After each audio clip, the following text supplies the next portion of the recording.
The Renaissance was always bigger than any one place, but for a short and crucial period, the city of Florence became its capital.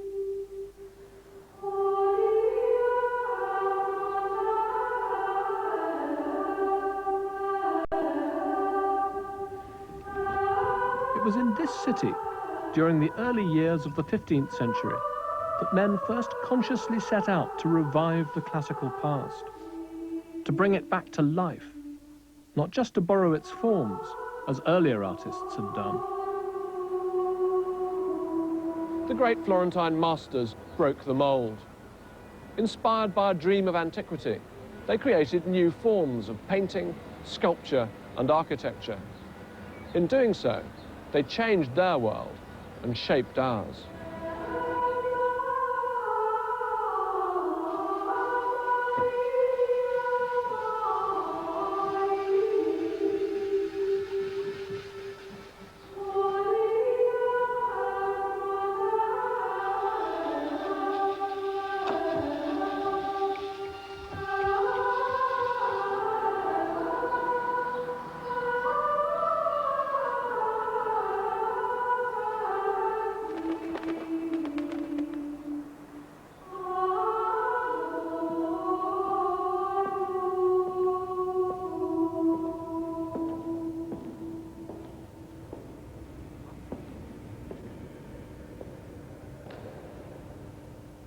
Michelangelo's statue of David, the single most celebrated sculpture in the world, has become the emblem of the Renaissance in Florence.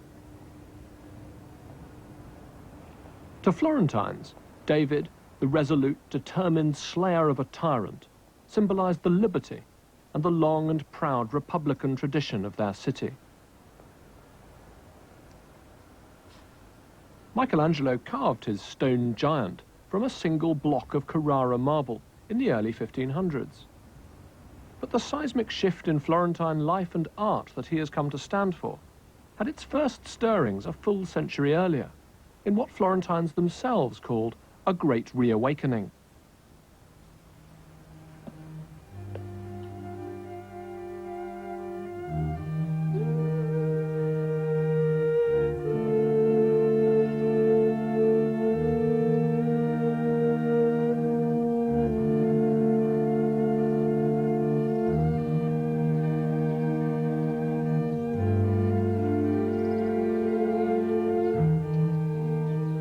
Italian peninsula, physical reminders of a once great civilization are everywhere.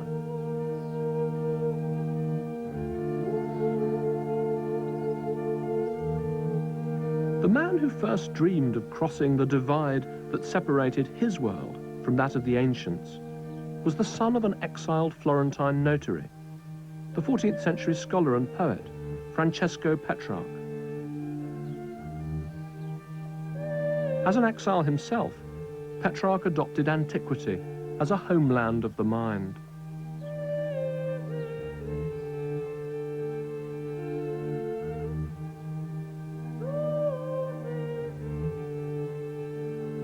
Petrarch argued that time was not a continuous, undifferentiated flow, but could be divided up into distinct periods, shaped by human will. He believed that the classical civilizations of the ancient world had been the first age, a golden age, a pinnacle of human achievement, and that since the crumbling of the Roman Empire, the world had fallen into a second age, a dark age of barbarism and ignorance.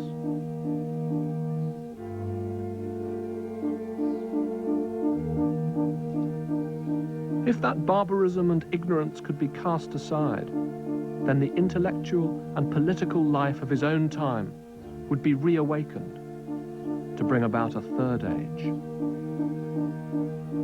It was to prove an extraordinarily potent idea. Petrarch wrote, "After the darkness has been dispelled, our grandsons will be able to walk back into the pure radiance of the past."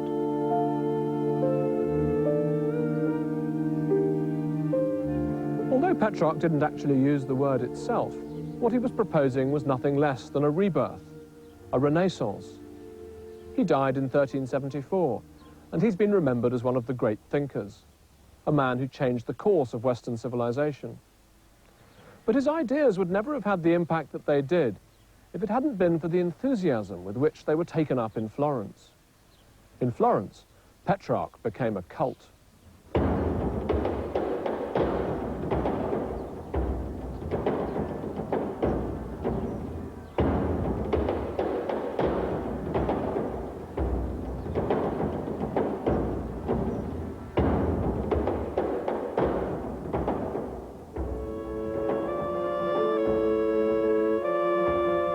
The church of Santa Croce is the tomb of Petrarch's most influential Florentine disciple, the man who turned the pure radiance of the past into a political manifesto for Florence, Leonardo Bruni.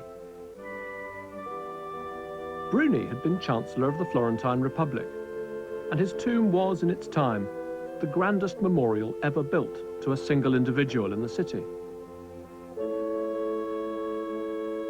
He rests for eternity in the guise of a Roman senator, clad in a flowing toga and wreathed with laurel.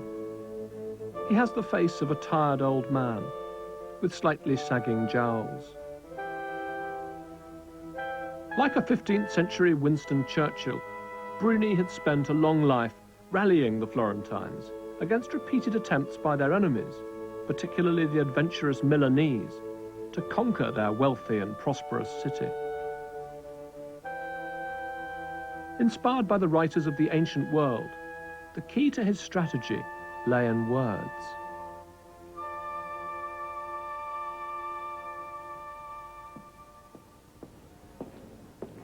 Tucked away in the heart of Florence is one of its centres of learning, the Laurentian Library, the repository for thousands of manuscripts.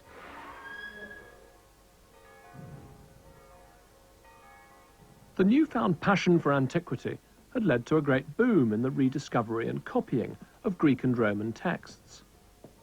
To men like Leonardo Bruni, classical writers became heroes and role models.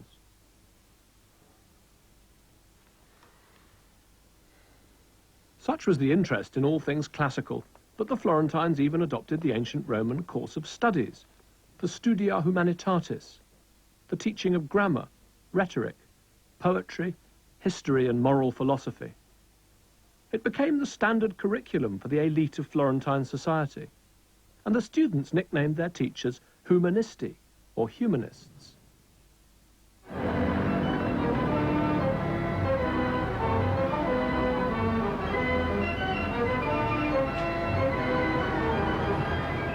Florence was one of the largest cities in Europe. Earth, air, fire and water, said the Pope. To the four elements we have to add a fifth, the Florentines. They're everywhere. Its riches were founded on banking, trade, and a thriving textile industry. The city was one of the few surviving republics on the Italian peninsula, and a humanist education was tailor-made for its politicians, its merchants and bankers, men who needed to draw up documents in Latin and to write and speak persuasively.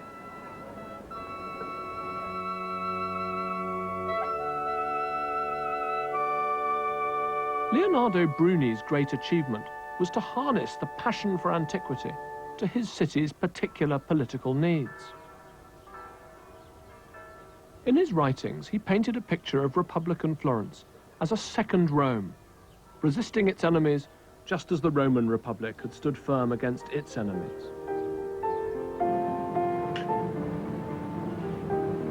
It was out of Bruni's words and the ideology that he so stirringly encapsulated that a new art and a new architecture would arise.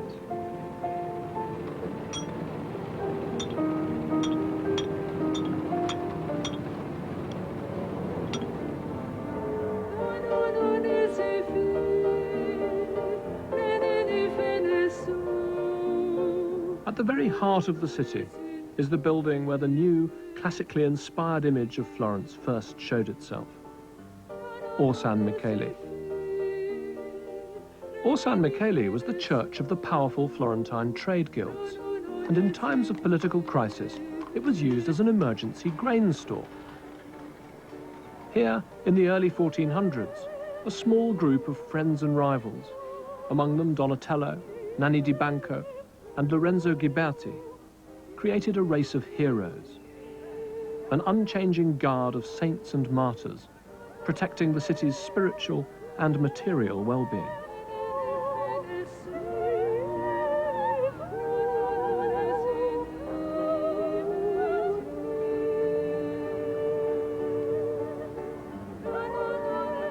A perfect sculptural embodiment of Florentine civic idealism in its new classical guise is the Four Crowned Saints by Nanni di Banco.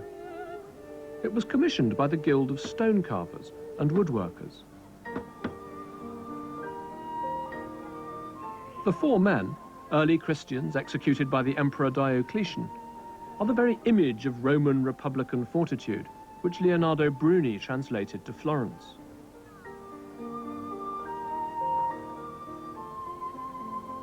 They stand in a semicircle to show their communal resolve, a constant reminder to Florentines that they too must stick together in adversity. Blackened as it is by pollution, this is still one of the masterpieces of the Florentine Renaissance. Nanni di Banco, who died as young as his martyrs of the plague, seems to have shared their idealism.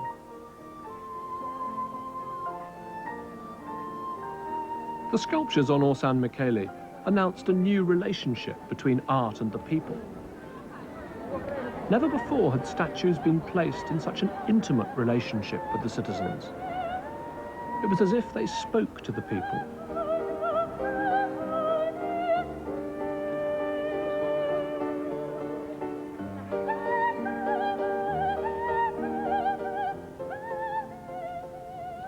That dialogue is muted now, because so many of the original sculptures have been brought indoors for their own preservation. But even inside, they still draw you towards them.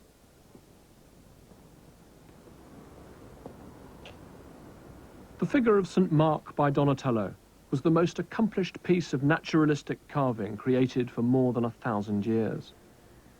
St. Mark looks like a real man in the real world. The sculpture has a compelling physical and psychological presence. The profound nature of St. Mark's gaze made a deep impression on contemporary spectators. A large part of the miracle of Donatello's work, to those who came after him, was that he'd seemed to carve thought itself.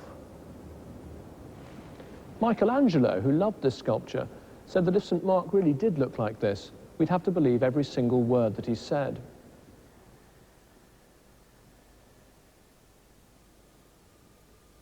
Donatello has created a completely coherent image of the human body, classical in form and Christian in spirit. St. Mark seems motivated from within, weight momentarily balanced on his right foot, but capable of further movement. He looks as though he's about to step forward from his plinth to proclaim his gospel.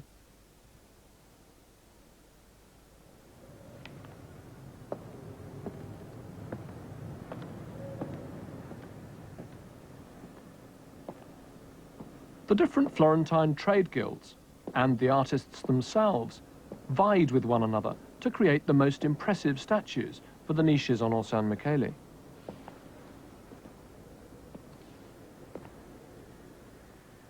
The larger-than-life-size bronze sculpture of St. John the Baptist was created by Lorenzo Ghiberti.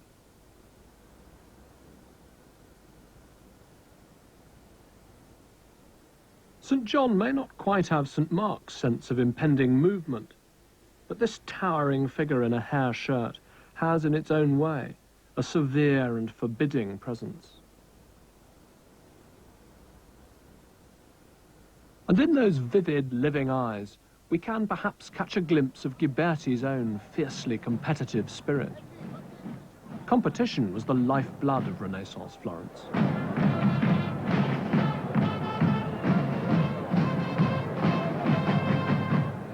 St. John the Baptist is the city's patron saint, and each year on his feast day, the 24th of June, Florentines gather to celebrate their distinguished past.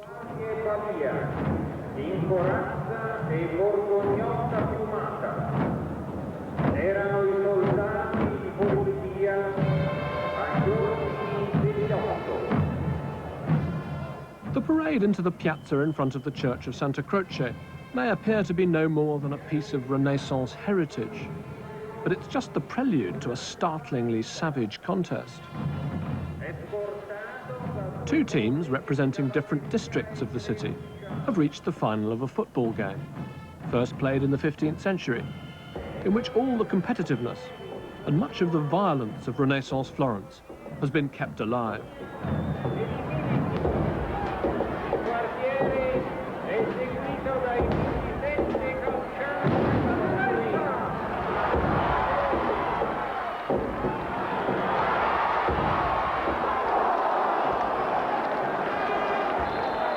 The game originally provided an outlet for factional rivalries, which might otherwise have threatened the integrity of the state.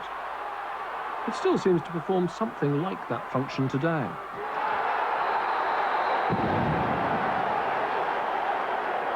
This is not so much a sporting contest as a pitched battle staged under controlled conditions.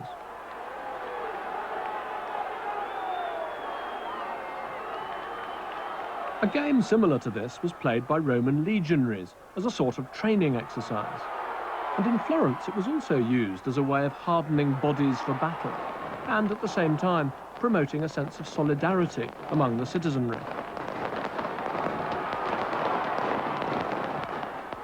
The St. John's Day game is a continuing reminder that Renaissance Florence was always a place threatened by rivalry from within and violence from without. The city's proud sense of itself as a second Rome was sharpened by its vulnerability.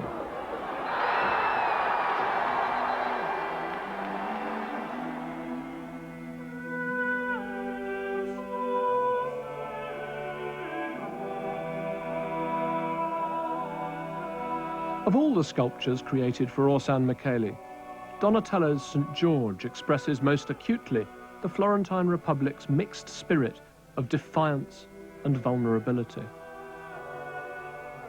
Half man, half boy, his brow seems furrowed with anxiety. The ideal Florentine, eternally vigilant, is still not immune to worries. He can never be sure what the world is about to throw at him.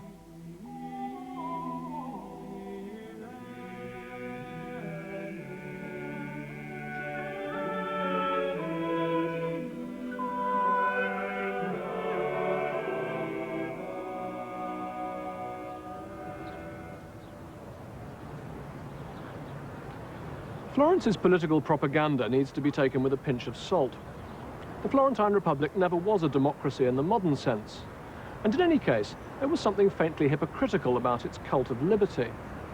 The freedom-loving people of Florence were themselves perfectly happy to annex neighbouring towns, such as Pisa and Arezzo. I think what was most remarkable about the Florentines during the years when their city was under threat was their constant willingness to spend enormous sums of money on images, set up like totems to ward off danger. It's as if they had more faith in art than armies.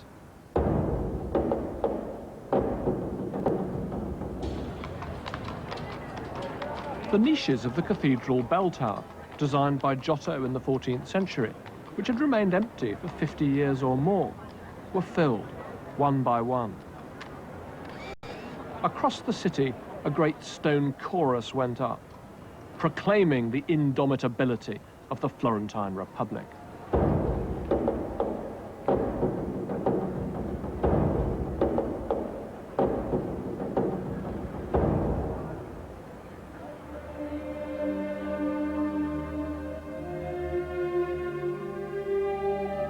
The new sculpture was intimate in scale, but the new architecture of Renaissance Florence was monumental. And nowhere was the Florentines' pride in themselves and their republic more defiantly expressed than in the construction of a huge and beautiful dome for their cathedral.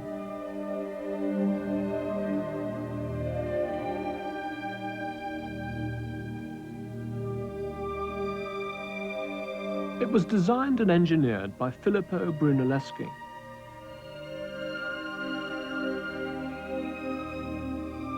The dome is so unavoidable a presence in the city that it's more like a fact of nature, a great rock or crag, than anything anyone actually built.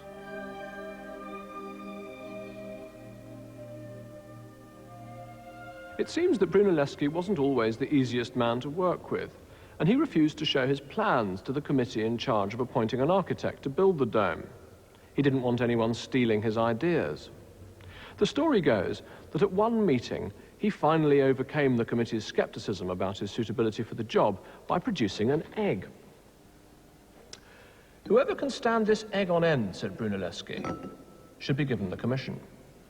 The challenge was accepted, and one by one, the other architects present tried and failed. Then Brunelleschi took the egg. "But any one of us could have done that," said the other architects.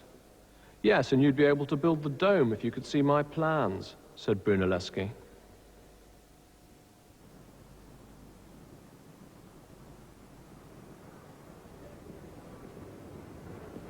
The body of the cathedral had been completed up to the base of the drum by the end of the 14th century.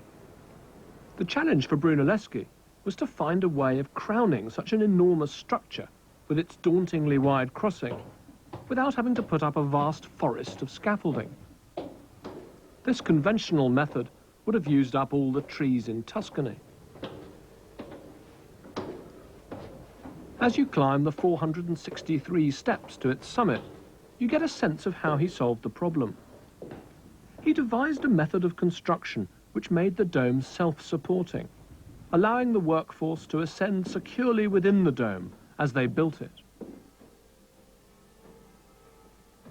To keep the structure as light as possible, he designed a double shell, built from bricks laid herringbone fashion for maximum strength. A solution reached partly through ingenuity, partly borrowed from Islamic and Byzantine architecture. The dome stands over 300 feet high, and when it was built, it was the largest in the world.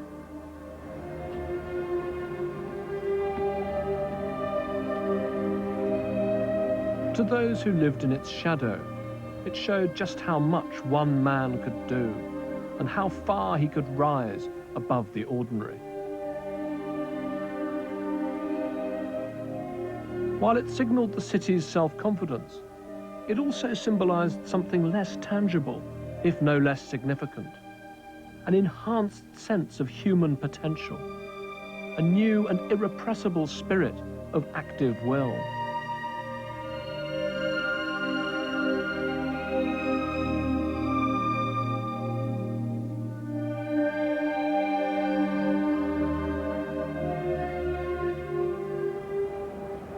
The building of the dome was itself a public performance, a heroic feat of engineering which lasted 16 years, from 1420 to 1436. It instantly became a symbol of Florence's almost fanatical determination to outdo the rest of the known world in art and architecture. In building his great creation, Brunelleschi set out not just to revive the glory of ancient Rome, but to surpass it.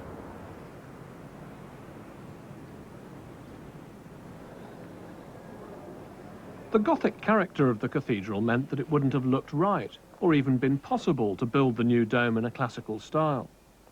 But Brunelleschi still managed to signal his classical taste. The tribunes, part of Brunelleschi's buttressing system, are versions of the circular temples of the Roman world. Small, solid memories of antiquity, recreated to somewhat surreal effect, high up in the air.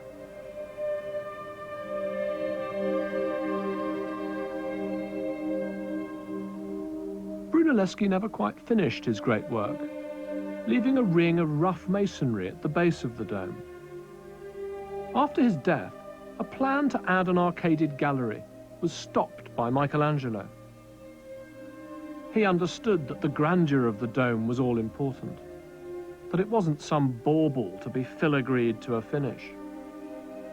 And by making sure that it stayed as it was, he actually preserved part of what makes it so exhilarating. It's as if it's still under construction.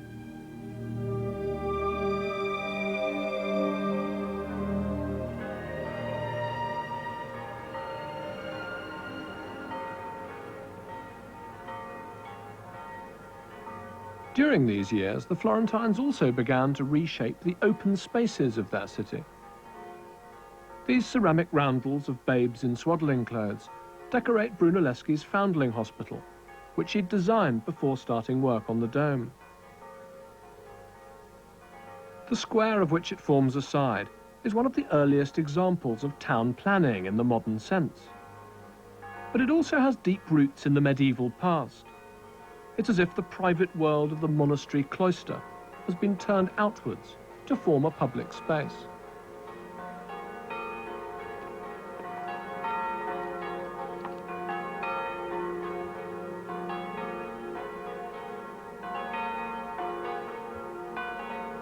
The Florentines always looked to their own traditions, and for his foundling hospital, Brunelleschi is just as likely to have studied local Romanesque buildings of the 12th century as actual classical Roman architecture.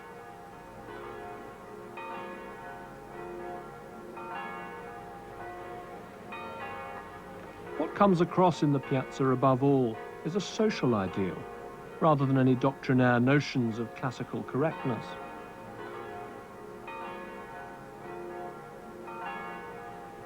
Brunelleschi turned an urban square into a space of perfect proportion, a place where men and women might move and speak more nobly. The architecture solemnly evokes the Florentine civic spirit itself, austere, dignified, measured.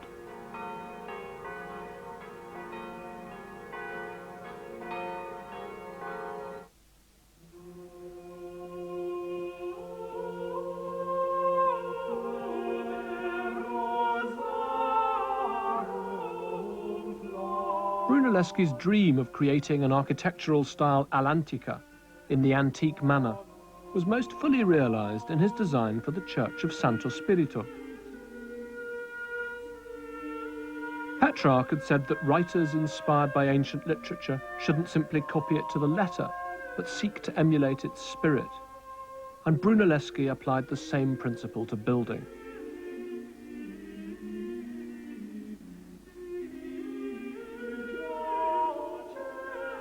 What's most striking about Santo Spirito is the absolute clarity with which it has been planned. It's the opposite of a northern Gothic cathedral, where the spaces are irregular, mysterious even, and seem to go on forever. Here, space is measured out by the columns, unit by unit. Within this precisely mapped grid, you feel yourself fixed by its coordinates. In the buildings that he designed, Brunelleschi didn't just change the face of Florence. He put the language of classical architecture back at the very center of Western civilization.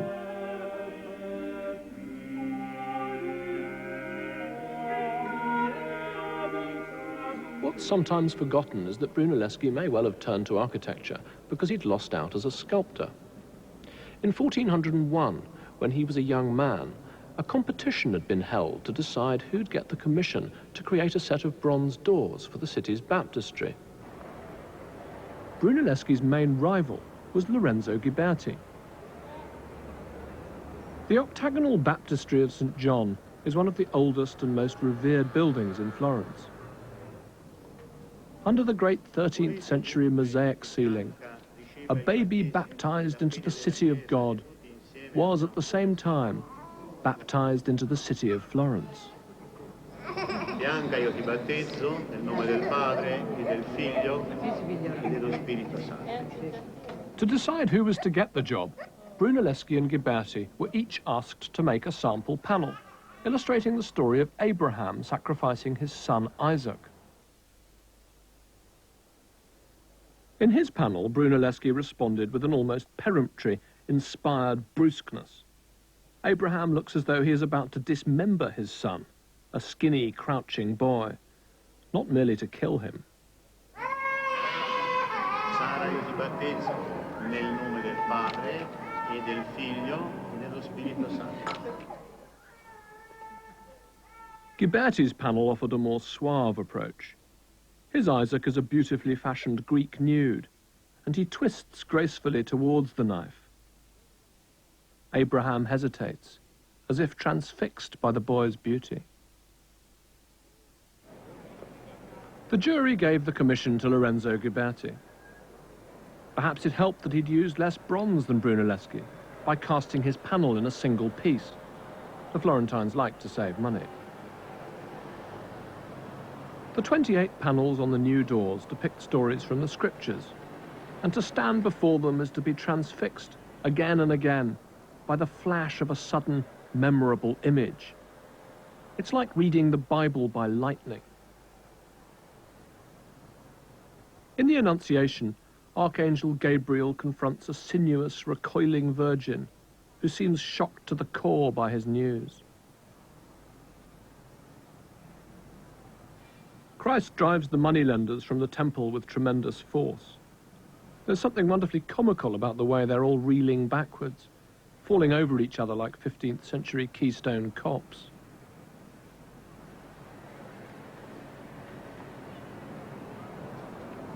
But for all his mastery, Ghiberti was still constraining himself within the conventions of the Gothic style, epitomized by the quatrefoils within which each of his scenes has been squeezed.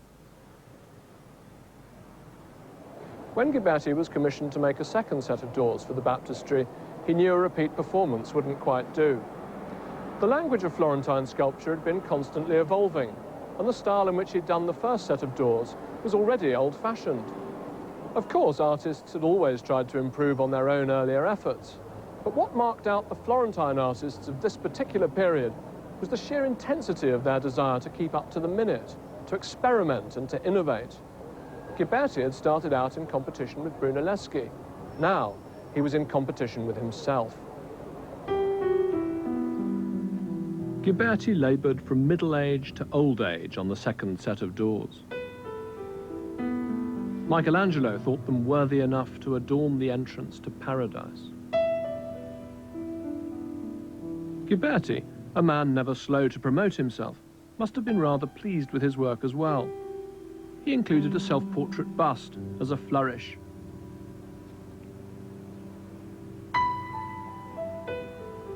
On the second set of doors, there are fewer panels. They're larger, and Ghiberti has done away with the Gothic framing device, enabling himself to unfold his narratives with greater freedom. Nel nome del Padre, e del Figlio, e dello Spirito Santo.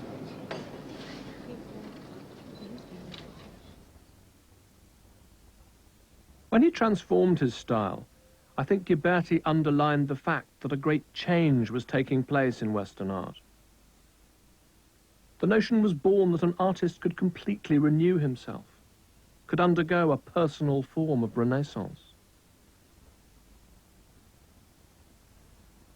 This panel shows the creation and the fall of man. It's a brilliant hybrid art form which Ghiberti has brought into being, part sculpture, part relief, part goldsmithing.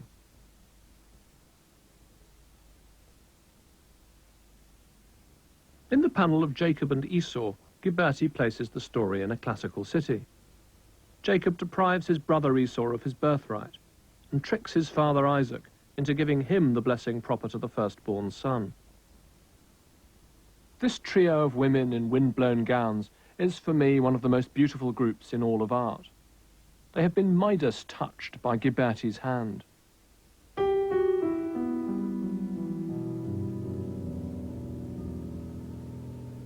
These panels also marked a significant development in ways of depicting the world, a new use of perspective.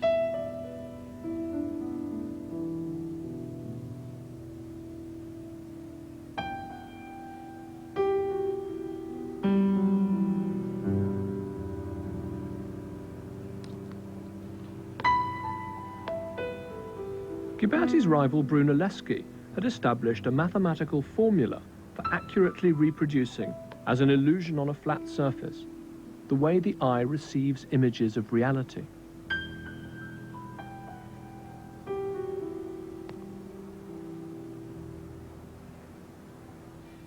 I think it's no coincidence that the mathematics of perspective should have been developed in a city whose very power and wealth had depended for so long on calculation.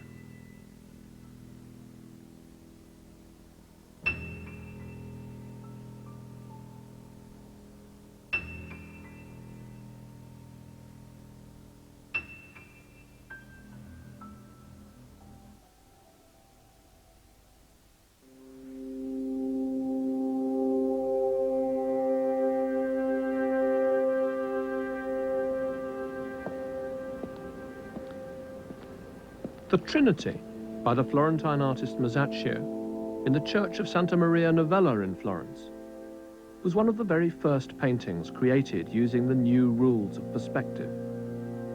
It was painted in around 1426.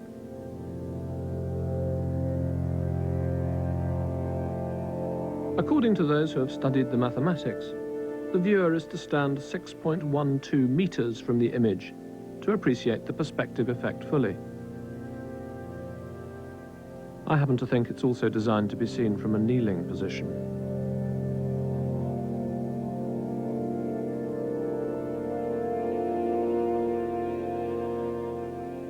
The skeleton at the base of the picture is a reminder of our own mortal condition.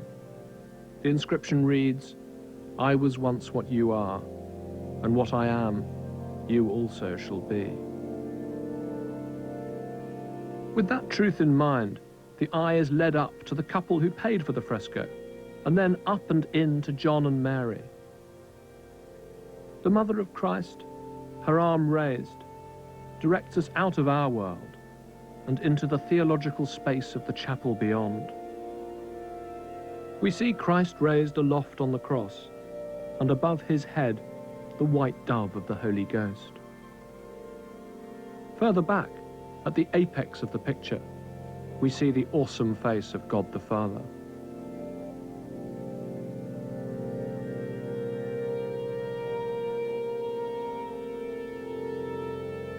Masaccio's made the mystery of the Trinity disconcertingly real.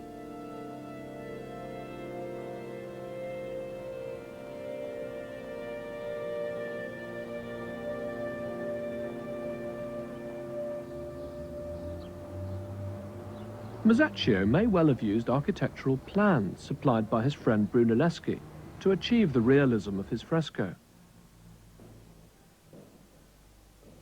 In a strange case of life imitating art, the same plans seem to have been used by Brunelleschi's adopted son, Buggiano, when he built a chapel for the Cardini family in the church of San Francesco in Pescia, not far from Florence. The similarity to Masaccio's fresco is uncanny.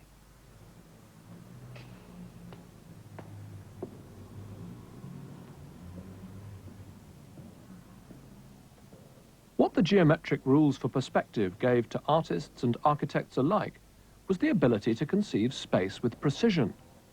This paralleled other developments. Maps were being drawn more accurately, and man was acquiring a better understanding of the physical world. But it was the mystical dimension of perspective which held out the greatest appeal. Its mathematical harmony seemed to reflect the harmony of a universe in which man and God were inextricably linked. In the words of the Florentine humanist Giannozzo Manetti, the truths of Christianity are as clear and as indisputable as the axioms of mathematics.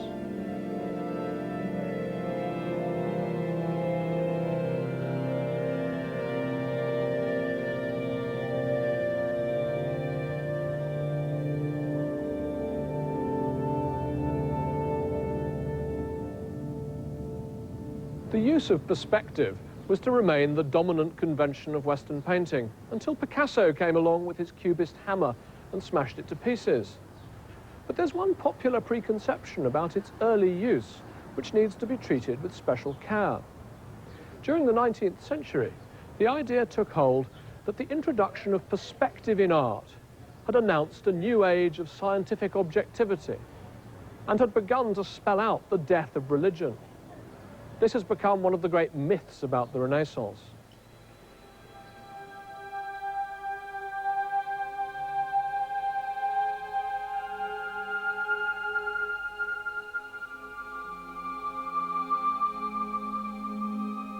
These fiendishly precise drawings were made by Piero della Francesca, who'd trained in Florence and would have been familiar with the work of both Masaccio and Brunelleschi.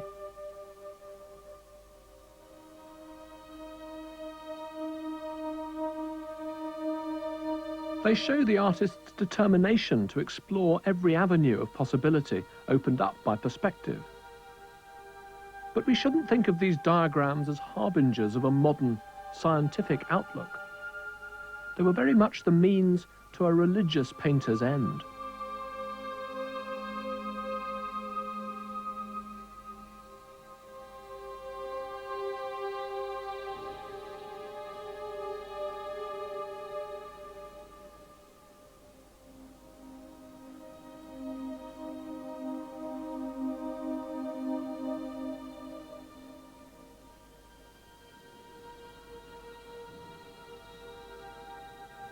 Piero della Francesca's fresco of the Resurrection is in his hometown of San Sepolcro.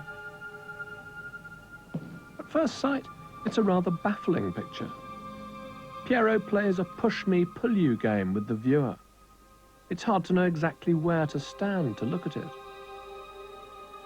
Conventionally, you'd expect the perspective to take your eye to the horizon, but instead, it's led underground, as if to the place from which Christ has risen.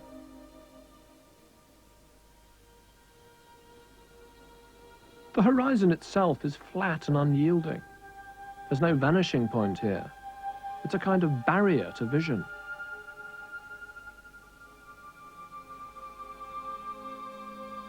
Then you notice that the two lines of trees form an apex, leading your eye not up and into the picture, as in Masaccio's Trinity, but down and out, to the armour on the sleeping soldier's knee.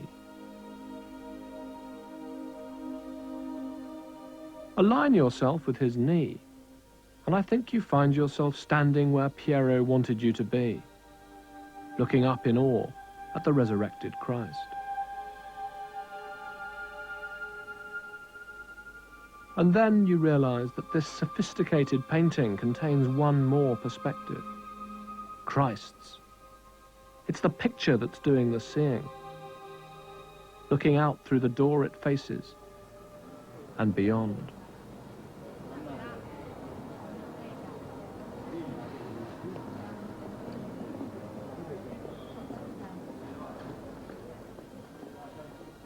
Piero's perspective has projected the mystery of the resurrection into the daily life of San Sepolcro. Christ is stepping from his tomb into the town called Sepulchre. You can't take religion out of the Renaissance. It's there, dead center.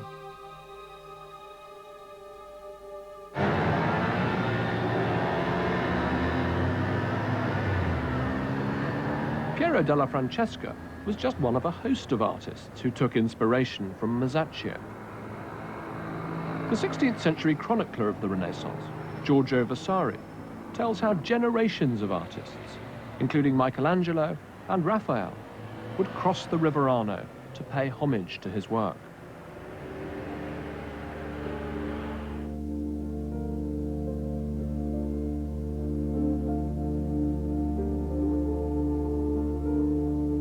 Masaccio was the shooting star of the Florentine firmament, just 27 years old when he died. And in the Brancacci Chapel, in the church of Santa Maria del Carmine, is the most substantial legacy of his short life, a fresco cycle that he undertook with an older collaborator, Masolino.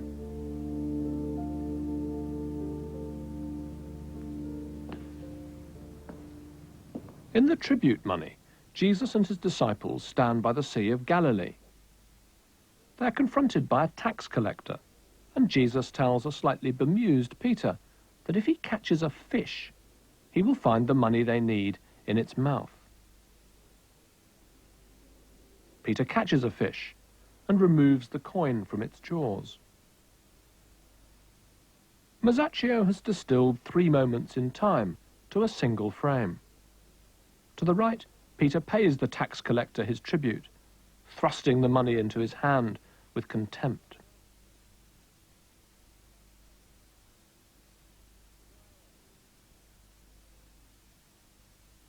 Jesus and his disciples are shown as noble men in togas, standing in a semicircle to symbolize their unity. They remind me of Nanni di Banco's classically inspired 4 crowned saints.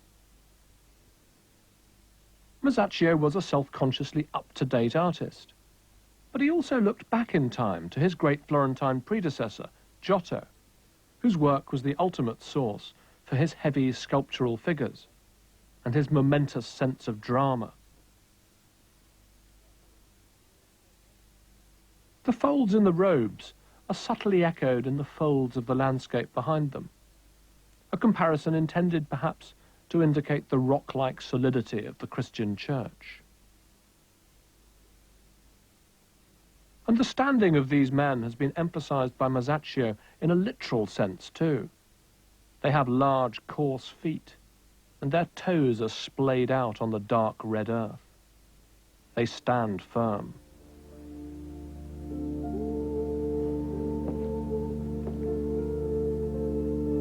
Masaccio sets the story of St. Peter healing with his shadow in a street in contemporary Florence. The saint walks past a gathering of the hopeless and the crippled.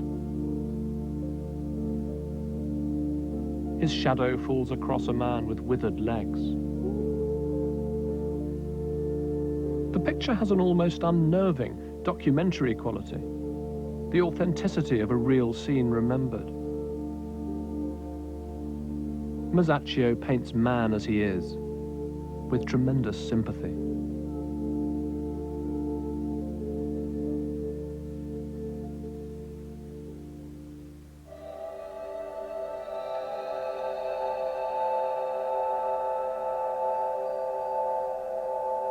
The expulsion of Adam and Eve is the most vivid expression of Masaccio's uncomfortably powerful imagination. This is truly what it must have felt like to be thrust out of paradise. Eve is a woman in anguish. She contains all the agony and remorse in the world. There's no more direct image of human sorrow.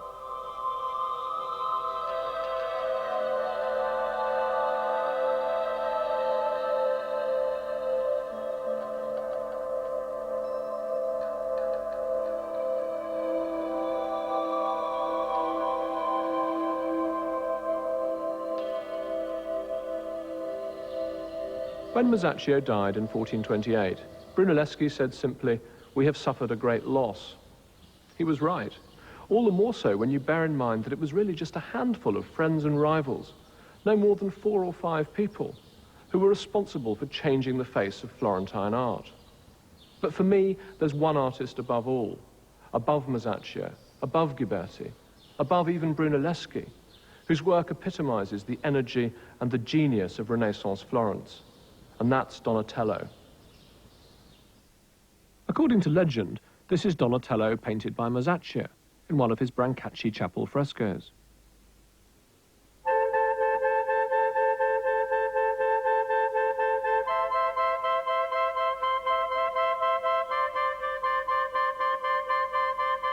Donatello's greatest gift was his profound understanding of humanity.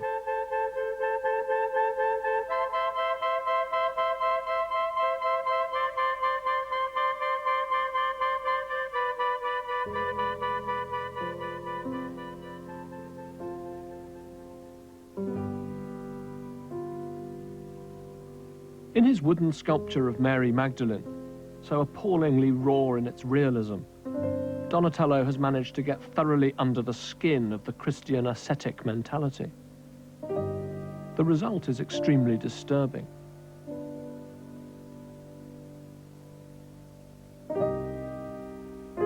Mary Magdalene has been brought to life as a kind of sanctified bag lady. You can almost smell her thick, matted hair and her unwashed, starving body.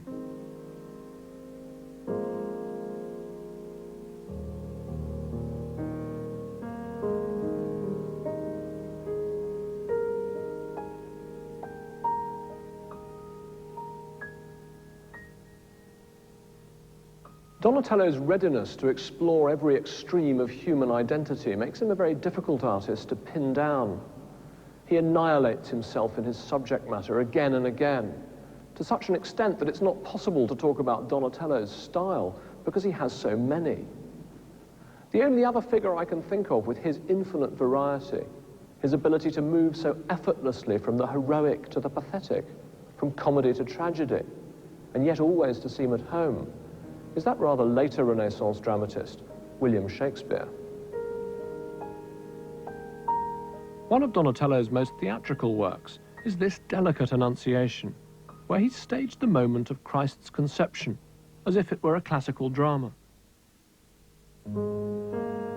The Virgin moves away from Gabriel involuntarily.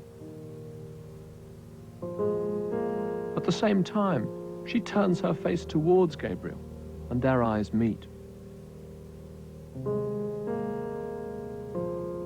Donatello has suggested a mixture of feelings on her part: surprise and reluctance, turning to acceptance and humility.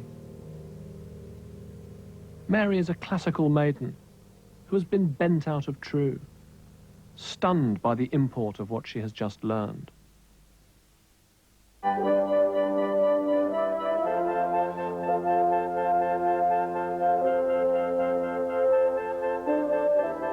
The most famous of Donatello's sculptures is a bronze statue of David.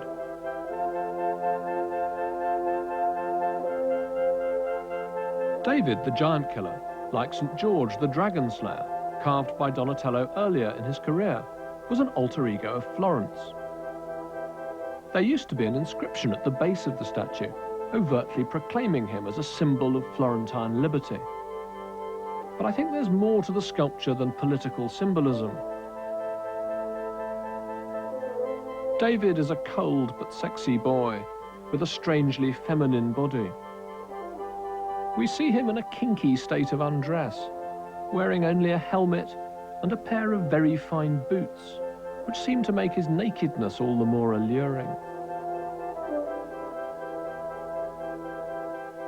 A plume of feathers on the dead Goliath's helmet strokes the boy's calf and inner thigh.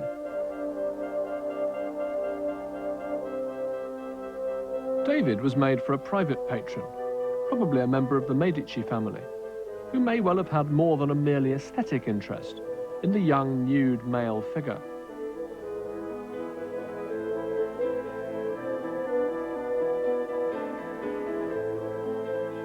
This is one of the first erotic sculptures of the Renaissance, but it's also a brilliant psychological portrait, the very image of a knowing, self-absorbed flirt, a narcissistic smirk frozen forever on his bronze face.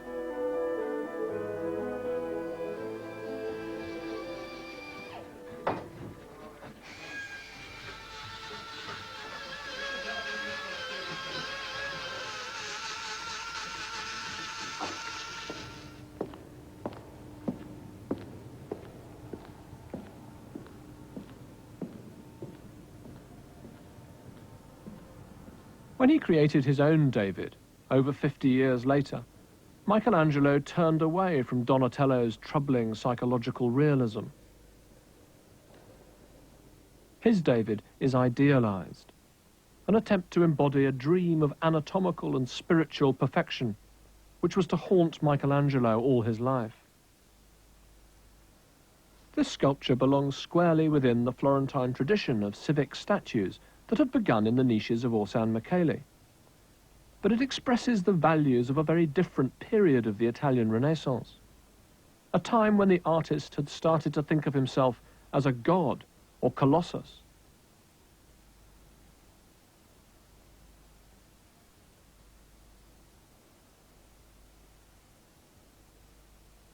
But would Michelangelo have had the moral courage to carve this heroic figure if he had not grown up in Florence, surrounded by the extraordinary works of the early Florentine masters?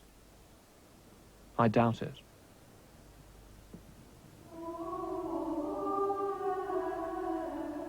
After all, it was Michelangelo who'd called Ghiberti's doors the gates of paradise, who'd stopped them tampering with Brunelleschi's dome, who praised the vividness of Donatello's St. Mark and paid homage to Masaccio's originality. I think David is a tribute, not just to Florence, but to the artists who'd done so much to shape the city, to their proud independence of vision and of spirit.